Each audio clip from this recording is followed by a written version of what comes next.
And now a little story from the apple seed. This is a story, it's a creation story. It's an old story, therefore, because of course it takes place before the world even existed. All the gods lived up in the sky and they were a little bit bored because nothing had changed in such a long, long time. Not just hundreds or thousands of years, millions of years. And they thought, it's just the same. Let's do something. Let's have some fun. Let's create something different. And so they decided to make our world. They took some rock and ice and formed it into a nice, beautiful circle and whee! They threw it into the universe.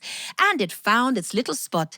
And they thought, if we could cover it with some nice grass and we could maybe place some people there, that's going to be fun. We could observe these human beings and see what kind of things they get up to. Let's give them the emotions of the gods, but let us not give them any powers. They will feel joy. They will feel anger. They could be a little bit greedy perhaps sometimes. They will feel all kinds of things. However, they will have no powers. And so that is what they did. They created the humans and they placed the humans on the earth. And the humans, well, they got on with things. There really was not much else other than the grass. But they went to work in the mornings. They plowed a little bit. They ate a few little things that they found. And then they went to sleep in the evening. So life was probably not that interesting. And so they would have to find different ways to amuse themselves. But in this world, they would sometimes get sick.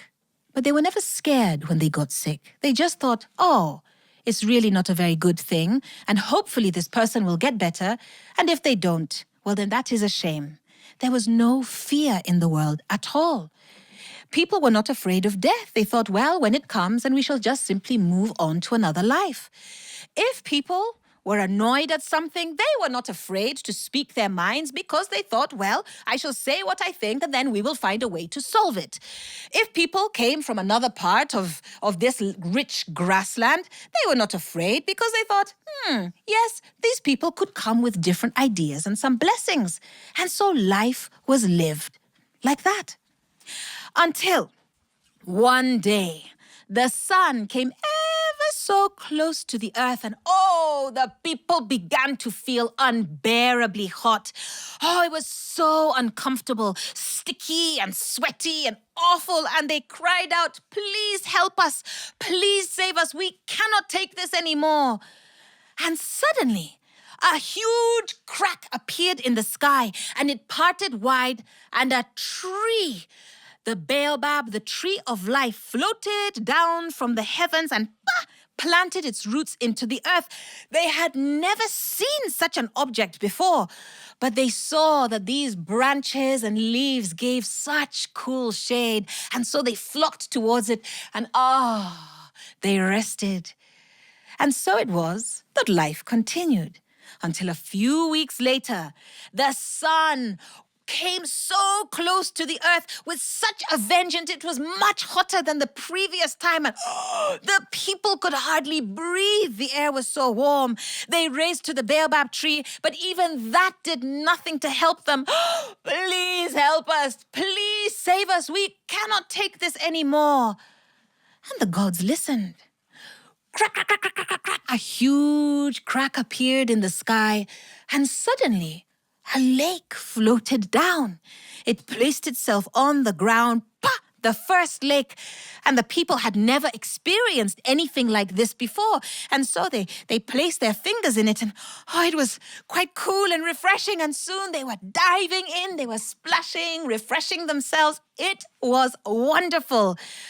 Except there was one man, and his name was Otieno. What was his name? And he did not frolic in the lake, in the water with everybody else. He sat under the baobab, the tree of life, and he watched them. And he said, here we live in this world, and we just have grass around. In 2 days, we ask for a little bit of help, and suddenly we have this amazing tree, and we have this huge body of water. I wonder what else there is up in the heavens. Now, Otieno also knew that he was not allowed to try and get to heaven before it was time. There was a law that forbade that, and everybody knew that law. But he thought, I'm so curious. I really, really want to know. And so he decided that he would try to make a ladder that would reach the heavens. And he fashioned himself a little axe and pam, pam, pam, he cut off some of the branches of the tree of life. He bound them together with some vines and he started to create a ladder that led to the heavens. Now, some of the people came and said, Otieno, you know we're not supposed to do that. We ask that you stop right now. And Otieno said, Nah, but I'm so curious. Imagine all the different things that might be up there. And some people were also curious. Now, they did not want to anger the gods, and so they did not want to make the journey themselves, but they thought, Otieno, you could go and then come back and tell us what it's like. And so he continued to create this ladder, and then when it was ready, he started to climb higher and higher and higher.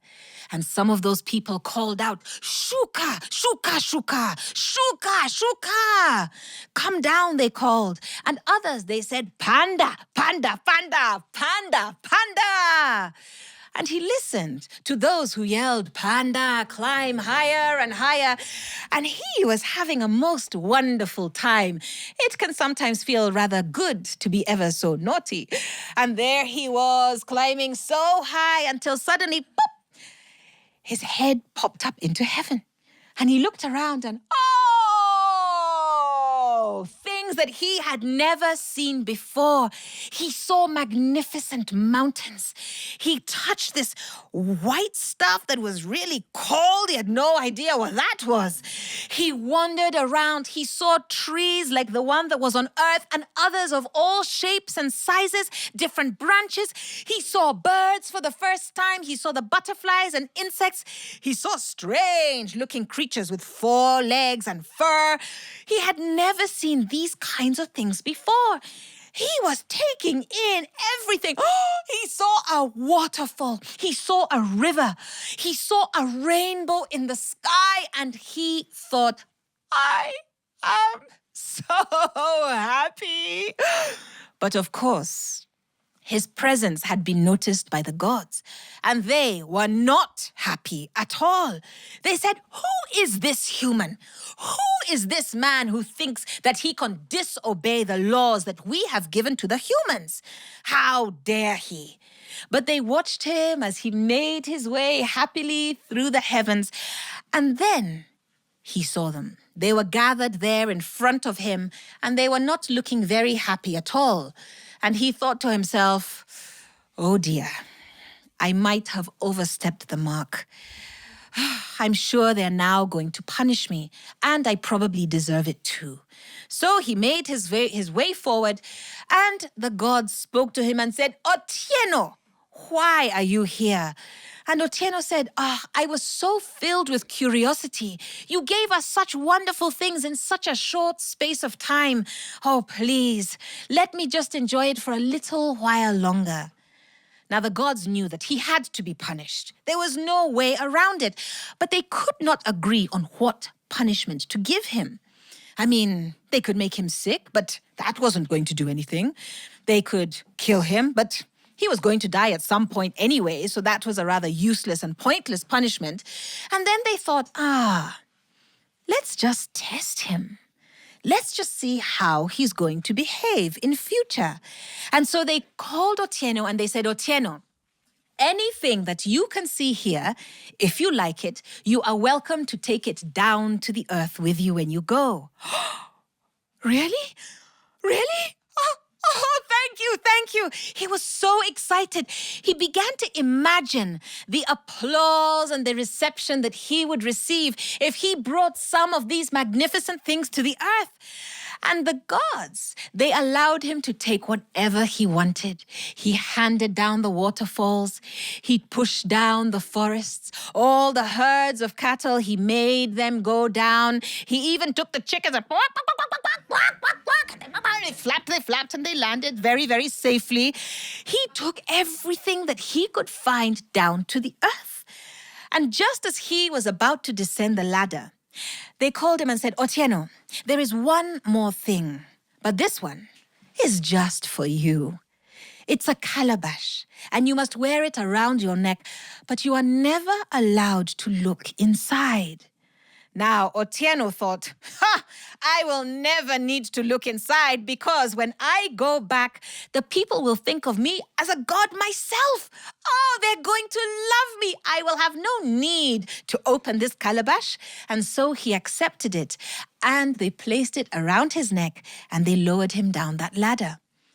When he arrived, he didn't even have to reach the bottom of the ladder. He launched himself off into the arms of the throngs of people awaiting him. Otieno chololo, tieno cholo, Otieno chololo, tieno cholo, ume tulete akila kitu me tulete ya, ume tulete akila kitu me tulete ya. Oh, they applauded him. You have brought us so many things, they sang.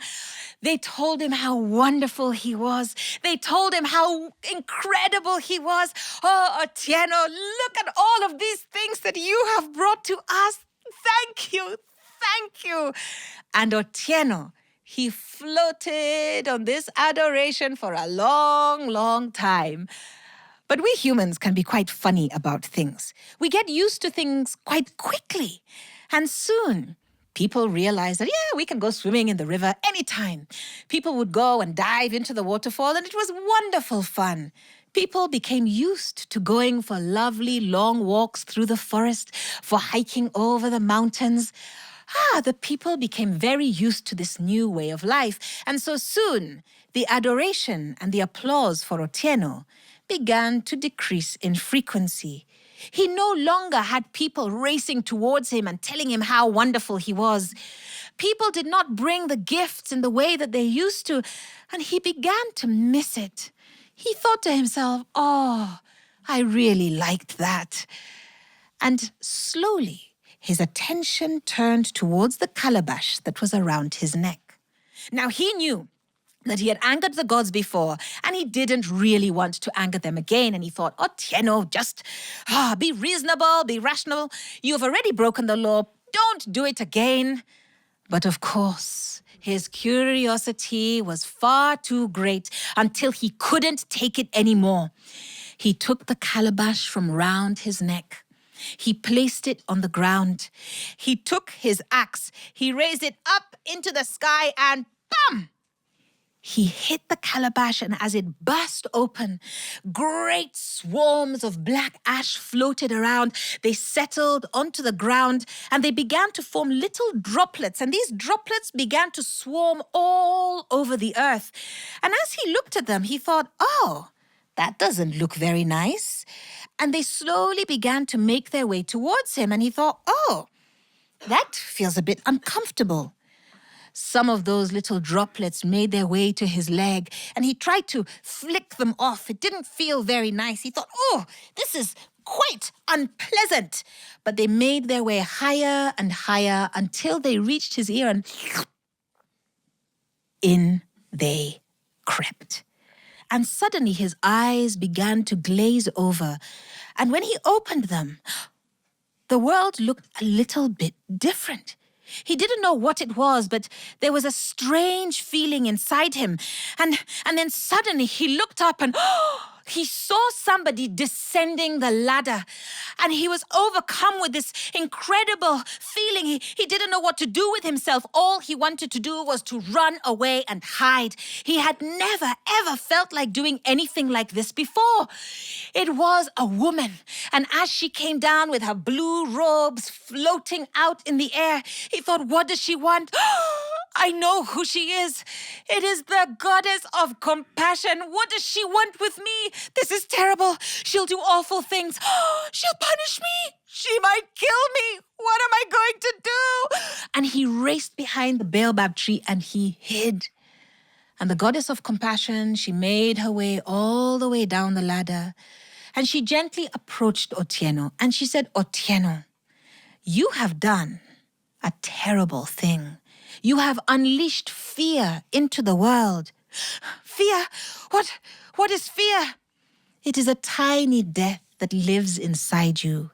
It speaks to you every moment of your life, and you have a choice to listen to it or not. And if you choose to listen to it, it will slowly eat away at you. Otieno, now that you have unleashed fear, you cannot do anything to take it back. But there must be something like I can do to make things better. And the goddess of compassion, she felt so sorry for Otieno. And she said, the only thing that you can do is to go out into the world and just speak to people. Make them aware of it, because most of them will not even know that fear exists inside them. And when you do that, when they are aware of it, then things will improve. And then she slowly started to ascend back up the ladder to heaven. And when she reached the top, she pulled the ladder back up to make sure that nobody ever made that journey again. And Otieno, he listened to her words. He stood up and off he went into the world. And he did as she asked. Whenever he encountered anyone at all, he would make sure that they understood that that little voice inside them, fear, could always be ignored. Thank you. Thanks for joining us for a little story from the Appleseed.